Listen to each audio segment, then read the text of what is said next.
Okay, let's talk about that nagging elbow pain. You know the one, it just won't quit. You've rested it, you've tried all the exercises you found online, and still nothing. The frustration is so real. But what if I told you there's this one critical mistake that almost everyone makes? And get this, it has nothing to do with the exercises themselves. It's the big question, right? The one that keeps so many of us stuck in this cycle of pain.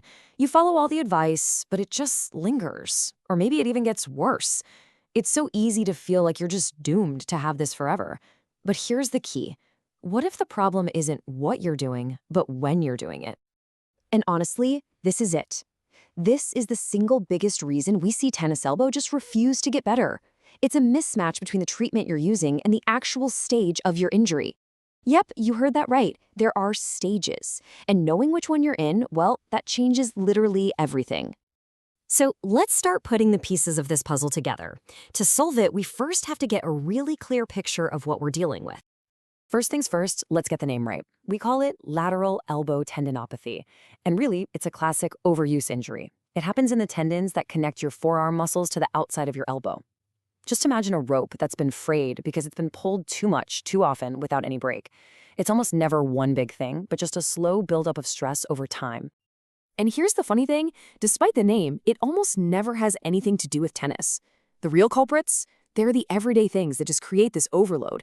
We're talking about heavy gripping and pushing at the gym, or maybe just hours and hours of repetitive mouse use at your desk. You know, a weekend spent gardening, or even just painting a room. I mean, we had one patient who got it from prepping a huge batch of strawberries from her garden. So yeah, any of these activities can push that tendon past its limit and cause an injury. Okay, so here it is. This is the absolute key to solving this whole puzzle. We have to stop thinking of this injury as just one single thing. Instead, think of it like a continuum with 3 very distinct stages. And figuring out which stage you're in, that's the most critical step you can take for your recovery. So stage 1 is called reactive tendinopathy. This is that acute phase, right after you've overdone it and the tendon is just angry and screaming at you. In this reactive stage, the tendon gets swollen and man, it can be intensely painful. But here's the most important part. It is still structurally strong. There are no tears. It's just really, really irritated. So the number one goal is simple. Calm it down. The absolute worst thing you could possibly do right now is jump into aggressive strengthening exercises. That's literally like pouring gasoline on a fire. Now, if that irritation keeps going, maybe because it wasn't rested properly or the wrong treatments were used, the injury can move into stage 2, tendon dysrepair. In this stage, which usually sets in after a couple of months, we start to see some minor changes in the tendon's actual structure. Those nice, neat, parallel fibers start to get a bit disorganized. But the good news? The tendon can totally heal from this. Our goal here shifts from calm it down to let's rebuild. This is where we start to introduce some gentle, strategic strengthening to encourage those fibers to line up correctly again. And finally, if the injury just hangs around for several months or even over a year, it might enter the third and most chronic stage, degenerative tendinopathy. Okay, I know the word degenerative sounds really scary, but don't panic. All it means is that a small part of the tendon has lost its nice, organized structure and some of its strength. And while that specific area might not fully go back to how it was, you can absolutely become pain-free and get back to doing everything you love.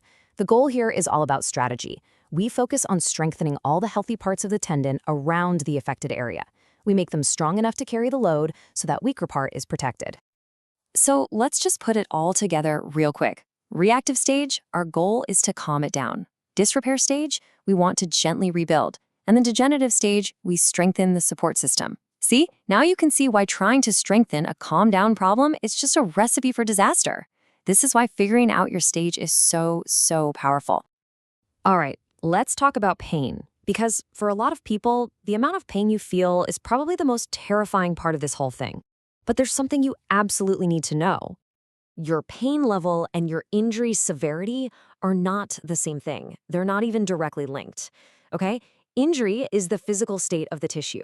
Pain, that's your brain's interpretation of danger or threat. And that alarm system can get turned way, way up. Things like high stress, not sleeping well, and just being anxious about the injury can all pour fuel on that fire, making your brain create a much stronger pain signal. Your brain actually uses the same hormones for stress as it does for creating pain. So, if you're worried about your finances because you can't work, that worry itself can literally make the physical feeling in your elbow seem so much worse. So let's be crystal clear on this. A lot of pain does not mean you have a lot of damage. In fact, think about this. The most painful stage is often that very first one, the reactive stage, where there's no structural damage at all. Seriously, let that sink in for a second. Just because it hurts like crazy, it absolutely does not mean it's broken. Now, before we go any further, let's just make sure we're on the right track.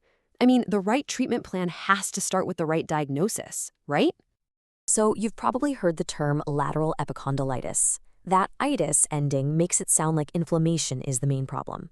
But what research shows is that for chronic tendon issues, it's less about inflammation and more about a degenerative process. That's why the preferred term now is tendinopathy with a pathy. It's a small change, but it shows we understand the condition a whole lot better. So, does this sound familiar? The pain is right on that bony bit on the outside of your elbow. It didn't start with one big sharp event, but kind of built up slowly over time. And it really gets triggered by stuff like gripping a coffee cup, turning a doorknob, or lifting something with your palm facing down. If you're nodding along right now, you're definitely in the right place.